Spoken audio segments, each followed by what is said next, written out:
કેમ છે બાકી? બસ બધું શાંતિ, પણ તું ગયો તારને શાંતિ નહીં મળે હો. તે પેલું નાનું પોરી હતું 9 મહિનાનું હતું ને મને લીસતા રહેલા હતી કોણ? તેમાં કૂતો કૂતો? વાવ. આ લીજાનારા મન હોય સજા કેટલીક બાકી જો બાકી છે, હવે ઘણી બાકી છે. તાનાજી ફૂલેલા ગાલિયા એ બધા મોં બહી જાય ઓન સોમણા લબડી મોત જોગ નિશા લબડી જાય તેર હું છૂટી. બાહેત્રા વરસ હજુ બાકી અને તાર બીજું ઘોર કરવો હોય તો કરી લીજે, કેમ કે હું છૂટે હોય નહીં મળે યા.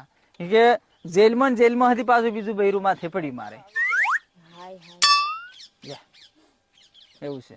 ખાવા સલાહ લેવી ખાવા કેવા આયા મોતરે બીજા હગે આર્યા હેવું આલે વેલા પાડે અમારા સાદેલા ફાટેલા અહીં ગોદડો આલે તી ગંદા ઘણા ઊંડા મસરા ઢહનતી ને હું પાછો લેંગા પહેરી મીક્યા એને બાઈ સાલના બીજા આલે ચાલે કે લીજવા દે લીજવા દે તેર બોમ્બ ગાલિયા લે ફોડ દેવાના ઓન મોદિન ડાઉ